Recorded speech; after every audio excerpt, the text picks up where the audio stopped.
The camping gear was still neatly packed in David Harrison's Ford Explorer when the state troopers found it 3 days later, abandoned on a logging road 40 miles from civilization.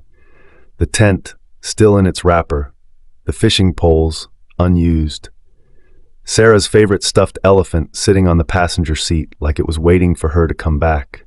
But what made Detective Riley Chen's blood run cold wasn't what they found in that vehicle. It was what they didn't find. No signs of struggle, no blood, no indication that David Harrison and his 8-year-old daughter Sarah had ever actually made it to their planned campsite at Whisper Lake. The truck's GPS showed they'd driven straight to this remote stretch of forest road. Then, nothing. Catherine Harrison stood at her kitchen window that October morning, watching the search helicopters circle overhead like mechanical vultures. Her husband's coffee mug still sat on the counter, half empty and stone cold. Sarah's backpack hung by the door, packed with her daughter's drawings and the new journal she'd been so excited to fill with stories about their camping adventure. 3 days of searching had turned up nothing but questions that twisted in Catherine's stomach like broken glass.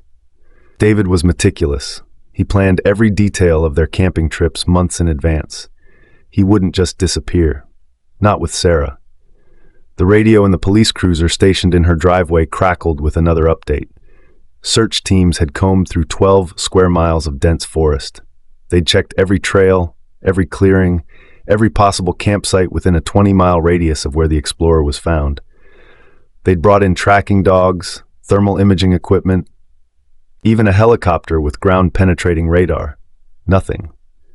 Catherine pressed her palm against the cold window glass, her wedding ring clicking against the pane. Outside, another volunteer search team was forming up, ordinary people from Cedar Falls who dropped everything to look for her family. Her mailman, Jerry, stood among them, still wearing his postal uniform. Mrs. Chen from the grocery store clutched a thermos of coffee with shaking hands. These were people who'd watched Sarah grow up, who knew David as the quiet, reliable man who always paid his bills on time and helped elderly neighbors with their yard work. But as Catherine watched another search team emerge from the tree line empty-handed, shaking their heads at the waiting officers, one thought kept hammering against her skull. What if the man she'd been married to for 12 years wasn't the man she thought she knew?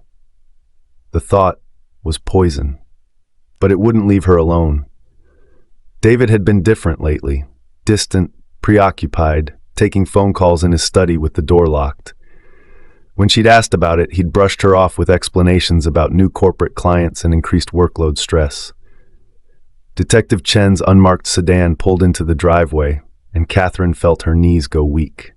She'd been dreading this moment for 3 days, the visit that would either bring news of her family or confirmation that they'd found nothing new. Chen climbed out slowly, her expression carefully neutral, in that way law enforcement officers practiced when they had to deliver news that would destroy someone's world. Catherine met her at the front door before she could knock. Chen was a small woman, probably Korean-American, with intelligent eyes that seemed to catalog every detail. She'd been kind but professional during their previous interactions, asking the same questions over and over, probing for inconsistencies or details Catherine might have forgotten. The detective stepped into the Harrisons' foyer, taking in the family photos that lined the hallway walls. David pushing Sarah on a swing set, Sarah blowing out candles on her 7th birthday cake. The three of them at last year's county fair, David's arm around Catherine's shoulders, Sarah clutching a stuffed prize and grinning at the camera with a gap-toothed smile. Chen cleared her throat softly. "Catherine, I need you to sit down for this." But Catherine remained standing, gripping the door frame with white knuckles. Whatever Chen had to say, she'd face it on her feet. The detective's next words changed everything Catherine thought she knew about her life. "We found something in David's office computer. Something that suggests this disappearance might not be what we originally thought." To understand how David Harrison could vanish with his daughter without a trace, you have to understand who he appeared to be in Cedar Falls, and how perfectly he'd constructed that appearance over 12 years of meticulous deception. David wasn't the type of man who disappeared. Walk down Main Street on any given Saturday, and you'd see him at Patterson's Hardware, discussing lawnmower repair with old Mr. Patterson like they'd been friends for decades. At the post office, sorting through mail with the careful attention he brought to everything in his life. At Sarah's soccer games, standing on the sidelines with his digital camera, documenting every kick and goal with the dedication of a professional sports photographer. He'd arrived in Cedar Falls in 1995, a young CPA fresh from State University with a business degree and enough charm to convince the town's only accounting firm to hire him as a junior associate. Within 3 years, he'd married Catherine McNeil, the librarian's daughter, in a ceremony at St. Mark's Episcopal that half the town attended. Within 5, he'd bought out his employer and renamed the practice Harrison and Associates, though he was the only associate. David's reputation in Cedar Falls was built on a foundation of small, consistent actions that created an image of absolute reliability. He sponsored the local Little League team, contributing both money and time to coach kids whose fathers were too busy or absent entirely. Every Christmas, anonymous donations to the town's food bank could be traced back to David's firm, though he never took credit publicly. When Mrs. Kowalski broke her hip the winter Sarah turned 6, David showed up every morning for 2 weeks to shovel her driveway before heading to his office. His clients trusted him with their life savings, their retirement funds, their children's college money. David Harrison was the kind of man you could depend on, the kind who remembered your birthday and asked about your grandchildren, and somehow always knew exactly what financial advice you needed to hear. But Catherine had been noticing cracks in that perfect facade, hairline fractures that had started appearing about a year before the camping trip that changed everything. David had always been methodical, but lately his attention to detail had become almost obsessive. He'd started keeping his home office locked, claiming client confidentiality required extra security measures. He'd installed a new safe in their basement, telling Catherine it was for important documents, but she'd noticed him accessing it at odd hours, late at night, early in the morning, times when no legitimate business would require such attention. The phone calls had started around the same time.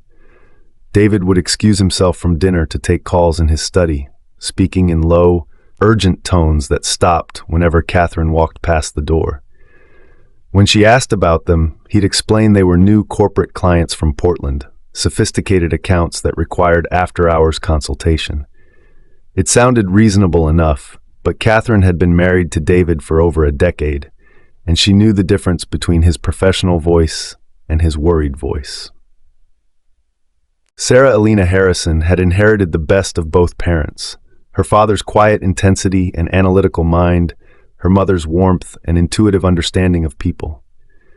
At 8 years old, she was the kind of child who collected rocks from every family vacation, not randomly, but with scientific precision, cataloging each specimen in a notebook with details about where she'd found it and what geological processes might have created it. She kept a journal, writing in it every night before bed with the dedication of a professional researcher. Her entries covered everything from the birds that visited their backyard feeder to her theories about why some people seemed sad even when they were smiling. Catherine had read some of those entries, with Sarah's permission, and had been amazed by her daughter's perceptive observations about the adult world around her. Sarah had been excited about the camping trip for weeks, planning their activities with the same methodical approach she brought to everything else. She'd researched the fish species they might catch at Whisper Lake, practiced tying knots she'd learned from a library book, even prepared a list of constellations they might be able to see away from the town's light pollution. But in the days leading up to their departure, Sarah had seemed different. Catherine found her daughter sitting in her bedroom one evening, staring out the window with an expression too serious for an 8-year-old face. When Catherine asked what was wrong, Sarah had been quiet for a long moment before saying that Daddy seemed worried about something, and worried grown-ups sometimes made bad decisions when they thought they were protecting people they loved. Catherine had dismissed it as childhood perception, picking up on David's work stress. But looking back, She wondered if Sarah had understood something the adults around her had missed. The Harrison family's social circle in Cedar Falls was exactly what you'd expect for a successful accountant and a librarian with a precocious daughter. They attended church most Sundays, not out of deep religious conviction, but because it was part of the community fabric that David seemed determined to weave himself into. They hosted an annual barbecue in their backyard, inviting clients, neighbors, and family friends for an afternoon of hamburgers and conversation that David orchestrated with the same attention to detail he brought to tax returns. Catherine's best friend, Jennifer Walsh, had known her since high school and had been maid of honor at her wedding. Jennifer worked as a nurse at Cedar Falls Community Hospital and had the kind of direct personality that made her an excellent judge of character. She'd always liked David, appreciated his stability and devotion to Catherine, but recently she'd mentioned that something felt different about him. During their weekly coffee dates at Rosie's Diner, Jennifer had started asking careful questions about David's work, whether the stress was affecting his health, whether Catherine had noticed any changes in his behavior. At the time, Catherine had been defensive, protective of her husband's privacy and reputation. Now she wondered if Jennifer had seen something she'd been too close to notice. David's relationship with his clients went beyond professional services. These were people who'd trusted him with their most private financial information for years, who valued his advice about everything from investment strategies to whether their children should take out student loans. The Hendersons had used David's services for 15 years, relying on his guidance as they saved for retirement. The Martinelli family had trusted him with their restaurant's books since David had first opened his practice. The youth center David sponsored had been struggling financially for years before his firm stepped in with regular donations and volunteer accounting services. The Little League team he coached had gone from last place to regional championships under his guidance, and parents credited David's patient teaching and strategic thinking for their children's improved performance and confidence. This was the David Harrison that Cedar Falls knew: reliable, generous, deeply invested in his community's well-being. A man whose disappearance with his daughter made no sense, because disappearing wasn't something David Harrison would do. But that was before Detective Chen discovered the other David Harrison, the one who'd been hiding in plain sight for over a decade. Friday morning, October 15th, started like any other camping weekend in the Harrison household, but underneath the familiar routine, tension crackled like electricity before a storm. Catherine woke at 6:30 a.m. to the sound of David moving around downstairs earlier than usual for a weekend departure. She'd packed most of their gear the night before, their family tradition, but David had insisted on double-checking everything himself, going through their supplies with military precision. She found him in the kitchen, standing over 3 neat piles of equipment arranged on the counter, sleeping bags rolled and secured with straps, cooking supplies organized in a waterproof container, first aid kit inspected and restocked. But there was something different about his movements, a mechanical quality that reminded Catherine of someone going through the motions of a play they'd rehearsed too many times. David barely spoke during breakfast, responding to Catherine's questions about their plans with distracted nods and one-word answers. When she asked if he was feeling all right, he'd looked up from his coffee with an expression she'd never seen before. Not quite fear, not quite guilt, but something that made her stomach clench with unease. Sarah bounced into the kitchen at 7:15, already dressed in her camping clothes and carrying her backpack stuffed with the treasures she'd deemed essential for their adventure.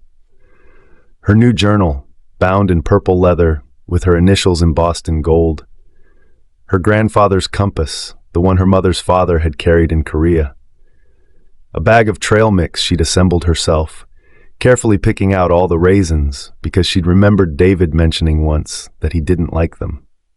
Catherine watched her daughter chatter excitedly about their plans, while David loaded the Explorer with the same methodical attention he brought to everything else. Tent positioned in the back left corner for optimal weight distribution. Cooler secured with bungee cords and surrounded by sleeping bags for insulation. fishing equipment arranged in side compartments where it wouldn't shift during transport. But something felt fundamentally wrong about the morning. David moved through their routine like he was following a script rather than preparing for a family adventure. When Catherine kissed him goodbye on the front porch, his lips felt cold against hers, and his eyes seemed to be focused on something beyond her shoulder, something she couldn't see. Sarah hugged her mother longer than usual, burying her face in Catherine's neck and whispering that she'd bring back the prettiest rock she could find for their collection. Catherine would replay that moment countless times over the next 15 years, wondering if some part of her daughter had sensed she was saying goodbye forever. The Explorer pulled out of their driveway at 8:47 a.m. Catherine knew the exact time because she'd been watching the clock, feeling an inexplicable anxiety that made her hands shake as she waved from the porch. She stood there until the truck disappeared around the corner, then remained another 5 minutes, unable to shake the feeling that something fundamental had just shifted in her universe. David's plan, as he'd explained it to Catherine, was straightforward and familiar. Drive the 2 hours to Whisper Lake, set up camp at their usual spot near the North Shore, where Sarah loved to skip stones and look for interesting pieces of driftwood. Spend Saturday hiking the easier trails, teaching Sarah to identify different tree species and rock formations. Fish from the dock in the evening while Sarah practiced her nature sketching. Pack up Sunday morning and return home by 6 p.m., tired but happy and full of stories about their weekend adventure. David had made this trip dozens of times over the years, first with Catherine before Sarah was born, then as a family tradition that marked the changing of seasons. He could navigate those mountain roads blindfolded, knew every switchback and scenic overlook, had favorite spots for picnics and wildlife observation that he'd discovered through years of patient exploration. But David Harrison never made it to Whisper Lake that October weekend. Somewhere between Cedar Falls and their destination, in that vast expanse of national forest where cell phone service disappeared and civilization felt like a distant memory, David made a decision that would destroy 3 lives and haunt a community for decades. At mile marker 23 on Highway 101, he turned left onto Forest Service Road 247. The decision happened in that gray space between conscious thought and irreversible action, the kind of moment that splits a life into before and after. One turn of the steering wheel, a deviation from their planned route so slight that Sarah probably didn't even notice at first, and everything Catherine thought she knew about her family became a carefully constructed lie. Forest Service Road 247 was a narrow, winding track that hadn't seen regular maintenance in years. It had been built decades earlier to provide access for logging operations that had long since moved to more profitable locations. Now it served mainly as a backcountry route for hunters and extreme hikers willing to walk miles through dense forest to reach areas untouched by casual tourism. The road surface was rough, pitted with potholes and washouts that made normal driving treacherous. David's Explorer bounced and lurched over terrain that would have been challenging for an experienced off-road vehicle, much less a family SUV loaded with camping gear and an 8-year-old passenger who was probably getting carsick from the constant motion. Sarah must have asked where they were going, why they'd left the main highway that led to Whisper Lake. David would have had an answer ready, maybe a story about taking a scenic route, or wanting to show her a special place he'd discovered, or needing to make a quick stop before continuing to their planned destination. But as the miles passed and the road grew narrower and more remote, as cell phone signals disappeared and the familiar landmarks of their usual route faded from view, Sarah would have realized that something was terribly wrong. This wasn't the way to Whisper Lake. This wasn't the camping trip she'd been planning and looking forward to for weeks. At some point during that drive deeper into the wilderness, Sarah Elena Harrison began to understand that her father wasn't taking her camping. He was taking her somewhere else entirely, somewhere remote and isolated, where no one would think to look for them. And in that moment of terrible clarity, an 8-year-old girl started to fear for her life. When Sunday evening arrived without word from David and Sarah, Catherine felt the familiar knot of worry that had been building in her stomach since Friday morning finally tighten into genuine panic. David was punctual to an obsessive degree. If he said they'd be home by 6 o'clock, he meant 5:55 at the latest, allowing time to unload gear and settle back into their normal routine. By 7:30, Catherine was calling David's cell phone every 10 minutes, listening to the automated message that had become as familiar as her own voice. "The person you are calling is not available. Please leave a message after the tone." She left 17 messages that first evening, her voice progressing from mildly concerned to openly frightened as the hours passed without response. The calls to the Forest Service started at 9 p.m., when Catherine finally admitted to herself that something was genuinely wrong. The ranger who answered the emergency line sounded bored until Catherine explained that her husband and 8-year-old daughter were overdue from a camping trip to Whisper Lake. Then his tone shifted, becoming carefully professional in the way that made Catherine's hands tremble as she gripped the phone. Ranger stations throughout the area were contacted immediately. Radio calls went out to patrol units, asking them to be alert for a blue Ford Explorer with Oregon plates. The ranger at Whisper Lake confirmed that no one matching the Harrison family's description had registered for camping that weekend, and a quick patrol of their usual campsite showed no signs of recent occupation. Monday morning brought the first organized search efforts, but also the beginning of a bureaucratic nightmare that would frustrate Catherine for years to come. Because David and Sarah had crossed county lines during their trip, multiple jurisdictions were involved in coordinating the search. The Oregon State Police handled the initial missing persons report. The Forest Service provided search teams and local knowledge of the terrain. The FBI would eventually become involved due to the possibility of interstate travel and potential kidnapping. Catherine called David's office first thing Monday morning, hoping against hope that he'd decided to extend their trip and had somehow forgotten to call her.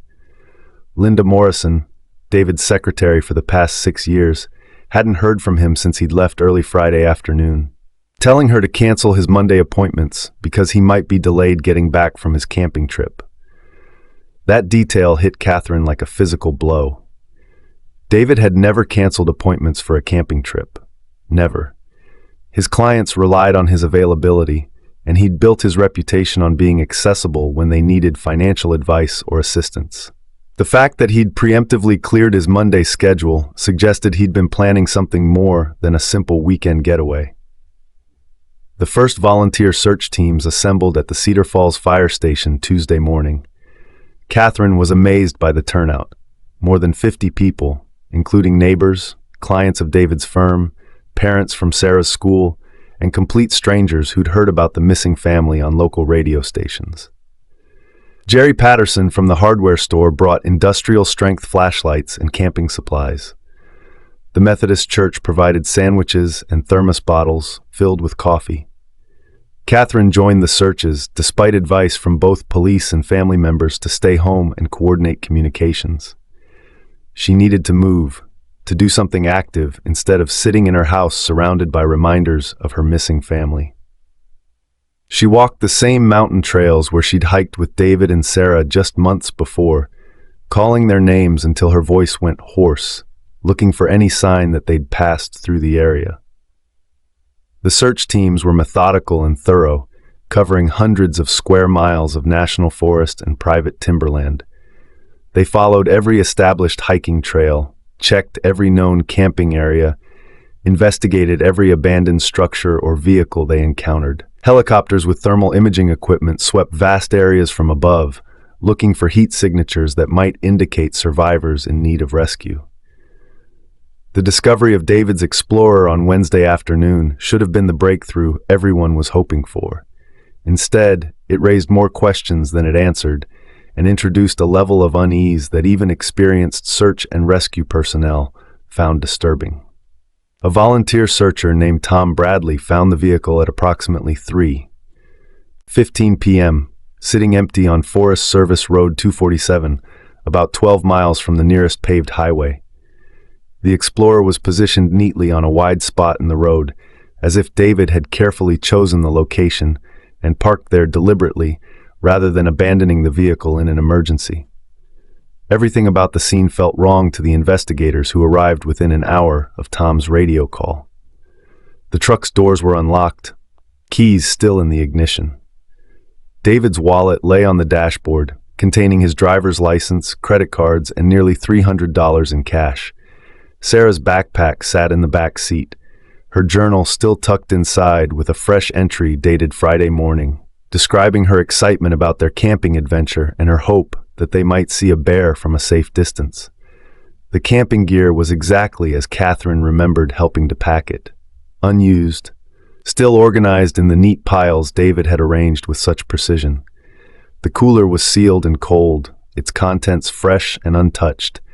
The tent remained in its factory packaging, and the fishing equipment showed no signs of recent use. What disturbed the investigators most was the complete absence of any evidence suggesting David and Sarah had ever left the vehicle. No footprints led away from the Explorer, despite soft ground that should have shown clear impressions. No disturbed vegetation indicated anyone had walked into the surrounding forest. No dropped items or torn clothing suggested a struggle or rapid departure. Detective Riley Chen arrived at the scene Tuesday evening, bringing with her 12 years of experience investigating missing persons cases throughout Oregon and Washington. Chen was known for her methodical approach and her ability to read crime scenes like other people read books, extracting information from details that less experienced investigators might overlook. But this scene challenged even Chen's considerable expertise. She walked around the abandoned Explorer multiple times, photographing it from every angle, taking measurements and making notes in the precise handwriting that had become her trademark. The more she studied the evidence, the more convinced she became that they were dealing with something far more complex than a simple camping accident or family emergency. The positioning of the vehicle suggested deliberate choice rather than random abandonment. The undisturbed camping gear indicated the family had never intended to use it. The presence of personal items like David's wallet and Sarah's backpack ruled out robbery as a motive. Most significantly, the complete absence of footprints or other sign suggested that whoever had driven the Explorer to this remote location had been picked up by another vehicle or had planned their departure with extraordinary care. Chen called for additional resources that evening: forensic specialists to process the vehicle for fingerprints and DNA evidence, tracking dogs to search for scents that might lead to David and Sarah, additional search teams to expand the perimeter around the discovery site. The investigation was shifting from search and rescue to something that felt increasingly like a criminal case. Catherine arrived at the scene Wednesday evening, insisting on seeing the vehicle despite official advice that she should wait for updates at home. When she saw the Explorer sitting empty on that desolate forest road, surrounded by police tape and investigation equipment, she felt something fundamental break inside her chest. This wasn't how the story was supposed to end. David and Sarah were supposed to come home Sunday evening with dirty clothes and happy memories, stories about fish that got away and constellations they'd identified together. They weren't supposed to vanish into the wilderness like characters from a nightmare, leaving behind only questions and an abandoned vehicle that raised more mysteries than it solved. Standing beside the Explorer that had carried her family into the unknown, Catherine began to understand that her old life, the life where David was a reliable husband and loving father, where Sarah was safe and happy and planning science fair projects, was over forever. Whatever had happened to her husband and daughter, wherever they were now, Catherine would never again be the woman who woke up in Cedar Falls on Friday morning, October 15th, watching her family prepare for what she thought would be an ordinary camping trip. That woman had been naive enough to believe that people she loved couldn't simply disappear, that families like theirs were somehow protected from the random cruelties that befell other people in other places. She'd trusted in the fundamental safety of her world, in the reliability of the people she'd built that world with. Now Catherine stood beside an empty vehicle on a road that led nowhere. and she began to understand that trust might have been the most dangerous luxury she'd ever allowed herself. 3 weeks into the search, when hope was beginning to fade and media attention was shifting to other tragedies, Catherine made a discovery that shattered everything she thought she knew about her husband and the life they'd built together. She was going through David's home office, looking for anything that might explain where he'd gone or what had happened to him and Sarah. The police had already searched the room, but Catherine knew David's organizational system better than anyone, understood the way he filed documents and stored information. She was looking for something they might have missed, a note, a business card, a receipt that could provide a clue about his disappearance. Catherine had been through David's desk several times before, but on this particular Tuesday afternoon, something about the bottom drawer felt different.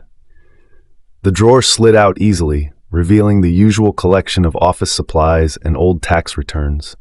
But when Catherine pressed on the bottom panel, it shifted slightly under her fingers.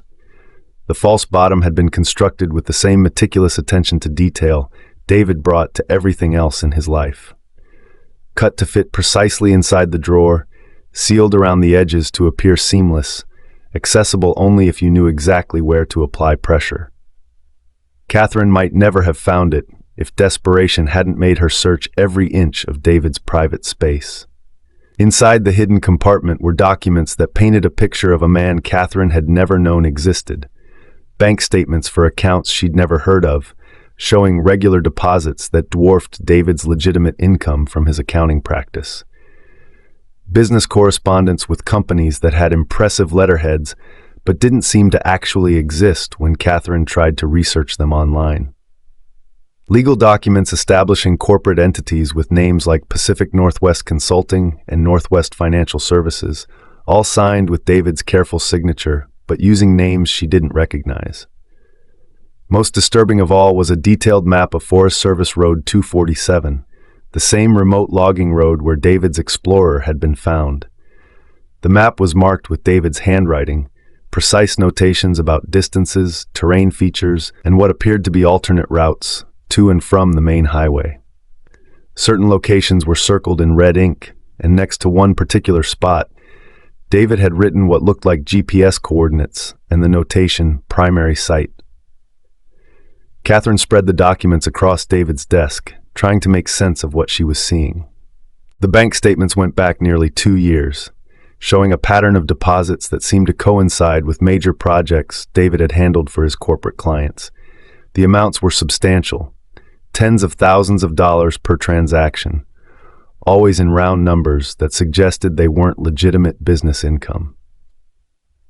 The correspondence revealed a complex network of shell companies and financial arrangements that Catherine couldn't fully understand, but that clearly weren't part of David's legitimate accounting practice. References to transferred assets and offshore arrangements and client fund consolidation painted a picture of financial manipulation on a scale that made Catherine's head spin.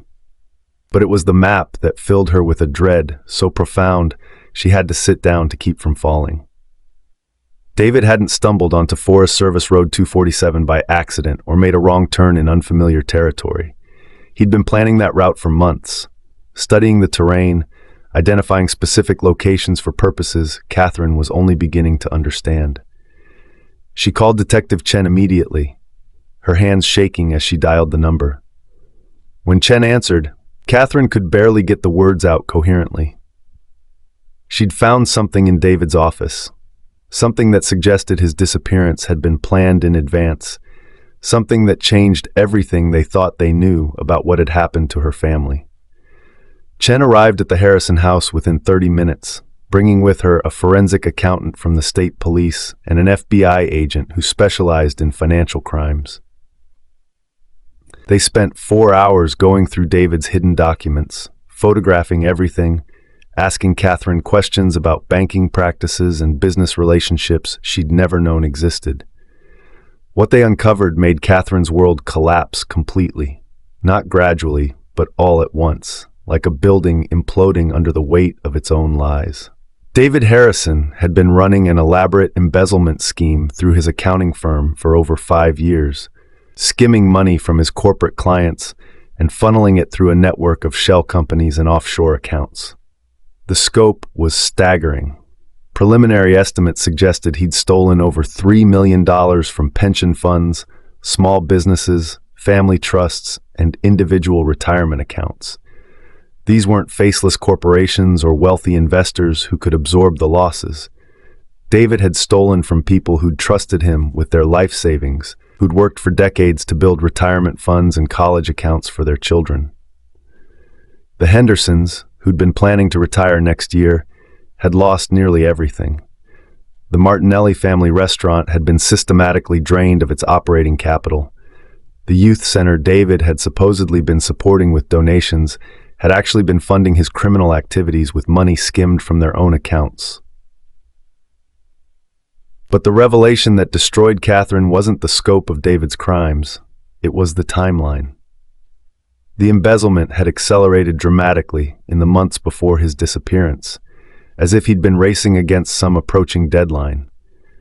Bank records showed he'd liquidated several accounts in the 2 weeks before the camping trip, converting nearly $500,000 in assets to untraceable cash and wire transfers. Federal investigators pieced together David's final preparations with surgical precision. He'd researched remote locations in Canada and Mexico, countries with banking privacy laws that made it difficult to track financial transfers.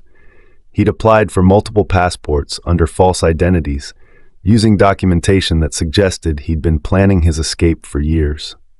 He'd even taken Spanish lessons online, preparing for a new life in a country where no one would know him as David Harrison. The evidence painted a picture of a man who'd been living a double life for years, maintaining the facade of a devoted family man and respected community member while systematically stealing from everyone who trusted him.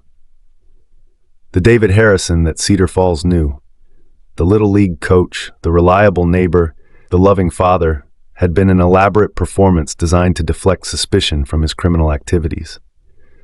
Catherine sat in her living room, surrounded by FBI agents and evidence boxes, listening to them explain how thoroughly she'd been deceived. Every memory of her marriage became suspect, every gesture of love potentially calculated.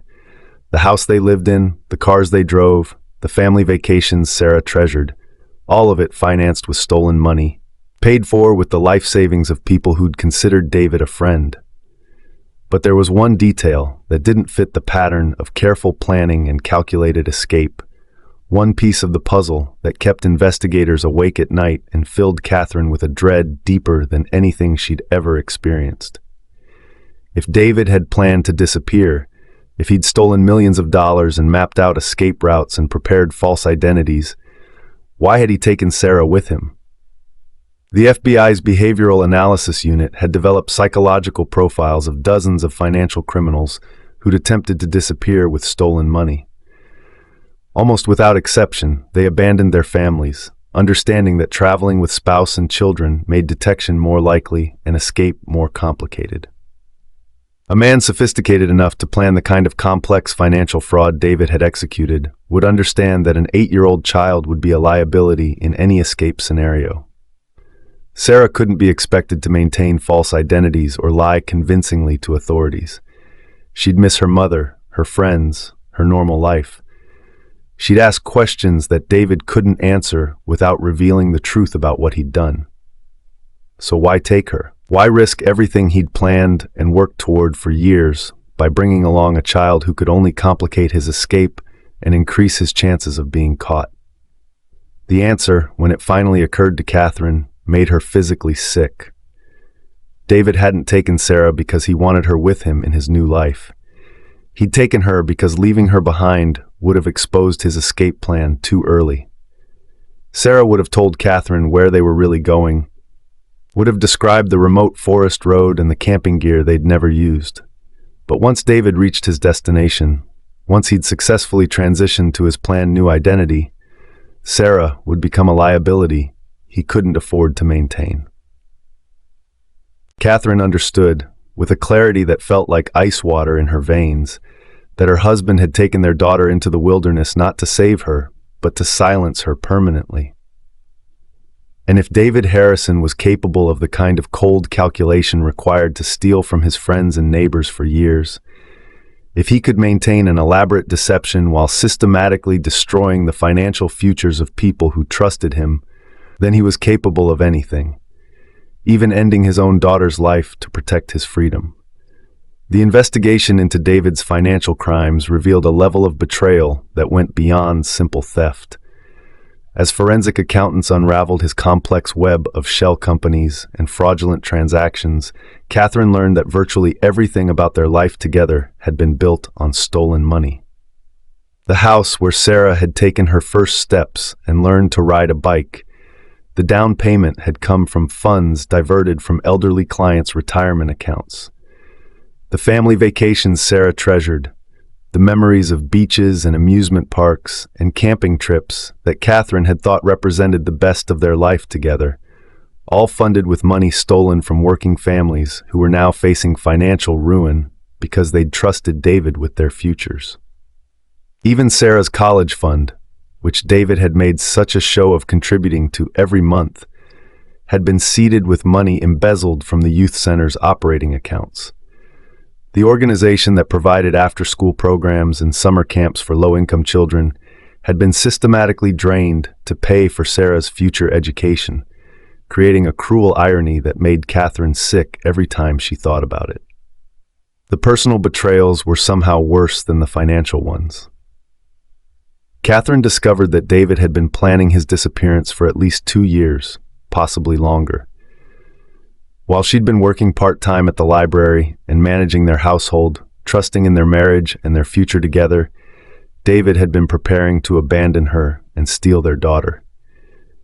The false passports, the offshore accounts, the research into non-extradition countries, all of it had been happening while David kissed Catherine goodbye each morning and helped Sarah with her homework each evening. He'd maintained his performance as a loving husband and father, even while systematically destroying their lives and the lives of everyone who'd trusted him. Catherine's world didn't just collapse. It inverted completely, turning every happy memory into evidence of David's deception. The engagement ring he'd given her had been purchased with money stolen from a family trust. The romantic dinners, the anniversary gifts, the 1,000 small gestures she'd interpreted as expressions of love, all part of an elaborate cover story designed to deflect suspicion from his criminal activities. The FBI's investigation into David Harrison transformed from a missing persons case into one of the most complex financial crime manhunts in Pacific Northwest history. As agents unraveled his embezzlement scheme, they discovered a criminal sophistication that bordered on genius and a cold calculation that chilled even seasoned investigators. Special Agent Maria Santos, who joined the case after the financial crimes were discovered, had spent 20 years tracking white-collar criminals who thought they could disappear with stolen money. Most were caught within months, their amateur attempts at new identities crumbling under professional scrutiny. But David Harrison was different.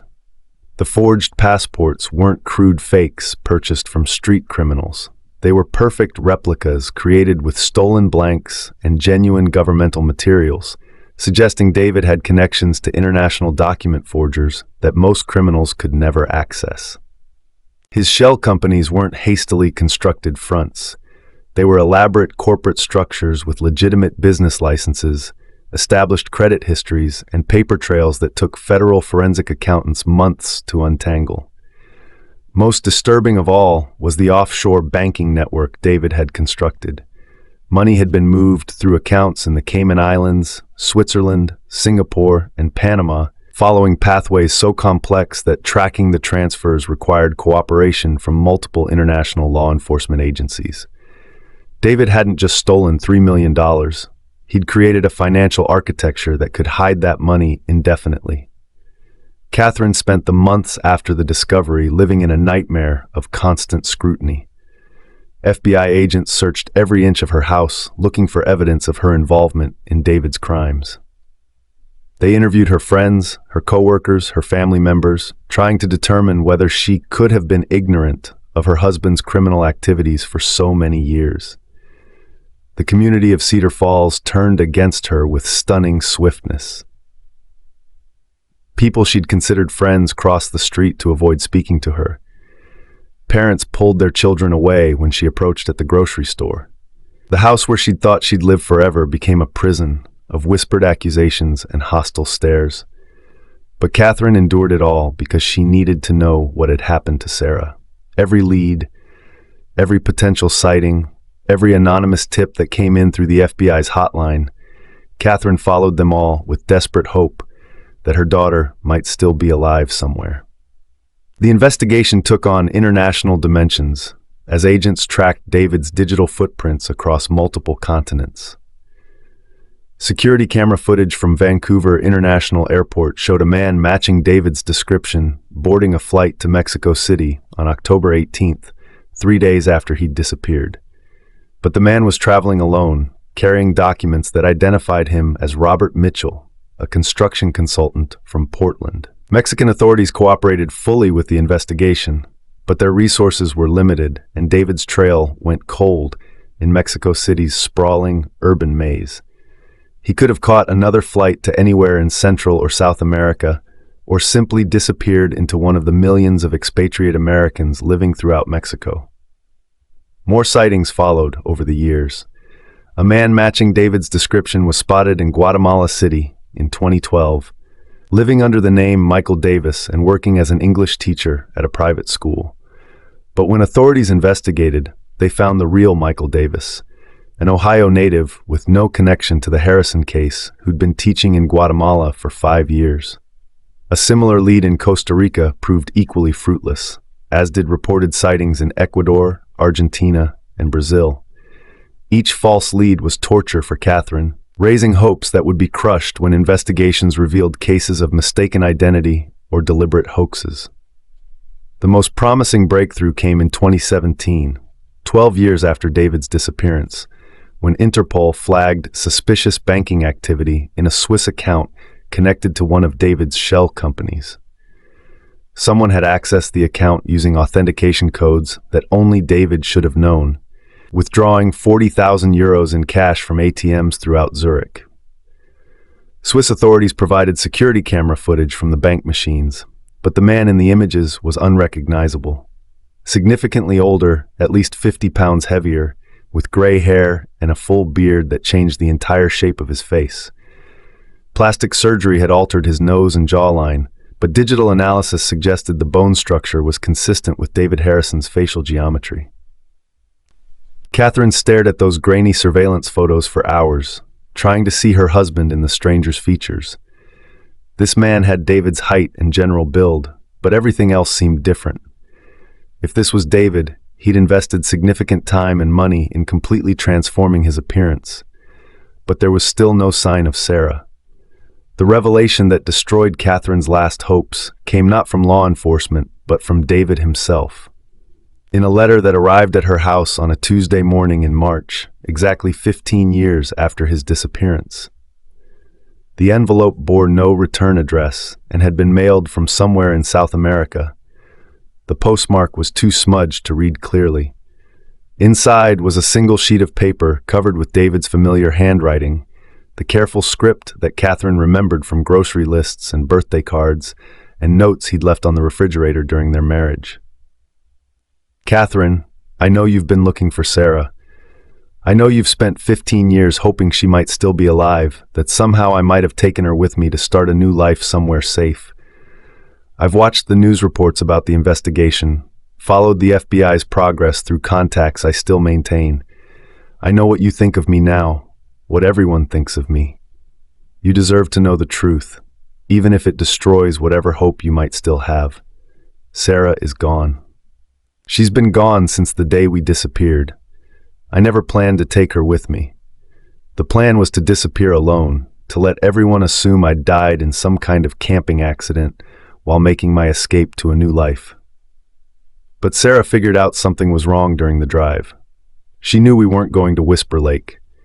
She started asking questions I couldn't answer without revealing everything. By the time we reached Forest Service Road 247, she was crying, demanding to know why I was lying to her, threatening to tell you everything when we got home. I realized she would expose the entire plan, that I couldn't trust an 8-year-old to maintain the deception necessary for my escape. What happened next was the hardest thing I've ever done, but it was necessary. Sarah couldn't be allowed to compromise everything I'd worked for. She couldn't be permitted to destroy the new life I'd built for myself. I made it quick. She didn't suffer. I buried her in a place where she'll never be found, where the forest will keep her safe forever. I won't tell you where, because you don't need to see what's left after 15 years. Remember her as she was, not as she became. Don't look for me anymore. The person you married doesn't exist and never did. The David Harrison you loved was just a performance, a character I played to maintain my cover while I built my real life. You were never more to me than a convenient prop in an elaborate deception. I'm sorry you had to learn the truth this way, but I needed you to stop hoping. Sarah is never coming home. Catherine read the letter 17 times before she could accept what it was telling her. Then she called Detective Chen, her hands shaking so violently she could barely dial the number. Within 2 hours, the Harrison house was swarming with FBI agents, handwriting experts, and behavioral analysts. The letter was subjected to every forensic test available: DNA analysis, paper composition, ink dating, linguistic pattern recognition. Every element confirmed what Catherine already knew in her heart. The letter was genuine, written by David Harrison himself. The psychological evaluation was almost as devastating as the content. The FBI's Behavioral Analysis Unit concluded that David was a textbook sociopath, someone capable of maintaining elaborate deceptions for years while feeling no genuine emotional connection to the people he was deceiving. His marriage to Catherine, his relationship with Sarah, his involvement in the Cedar Falls community, all of it had been performance, a carefully constructed cover identity designed to deflect suspicion from his criminal activities. The letter provided no useful information about David's current location.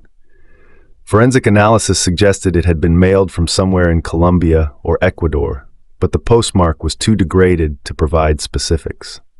International investigators in both countries launched new searches, but after 15 years of freedom and unlimited financial resources, David could be anywhere in the world. The FBI's investigation into the Harrison case officially closed in 2023, 18 years after David and Sarah's disappearance. While David remained on international wanted lists and would be arrested immediately if discovered, active pursuit was suspended due to lack of actionable leads. Catherine had spent 2 decades of her life searching for answers that ultimately brought her no peace. Learning the truth about Sarah's fate had been somehow worse than living with uncertainty, because uncertainty had allowed for hope. Now she knew with terrible certainty that her daughter had died terrified and confused, killed by the man who was supposed to protect her above all else. The civil lawsuits filed by David's victims had bankrupted Catherine years earlier. Even though she'd had no knowledge of his crimes, she'd been held financially responsible for the embezzled funds he'd spent on their family's lifestyle. The house was seized to pay restitution, along with their cars, bank accounts, and every asset they'd accumulated during their marriage.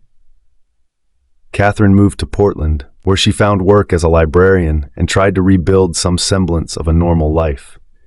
She attended grief counseling for years, trying to process not just the loss of her daughter, but the discovery that her entire adult life had been built on lies. Every happy memory was poisoned by the knowledge of what David had really been, what he'd been planning, even as he kissed her goodnight and helped Sarah with her homework. The people of Cedar Falls who'd been victimized by David's embezzlement faced their own struggles. Some lost their homes when retirement accounts evaporated. Others saw family businesses collapse when operating capital disappeared. The youth center David had supposedly supported was forced to close permanently, unable to recover from the financial devastation his thefts had caused. But Catherine found unexpected support from some of David's victims, people who understood that she'd been deceived as completely as anyone, that she'd lost more than money in David's betrayal. The Hendersons, despite losing their retirement savings, sent Catherine a Christmas card every year, letting her know she wasn't forgotten or blamed for her husband's crimes. 20 years after that October morning, when David Harrison drove away with 8-year-old Sarah in his blue Ford Explorer, Catherine McNeil, she'd returned to her maiden name, stood in the cemetery where they'd placed a memorial marker for her daughter. The granite stone bore Sarah's name and dates, along with an inscription Catherine had chosen after years of consideration.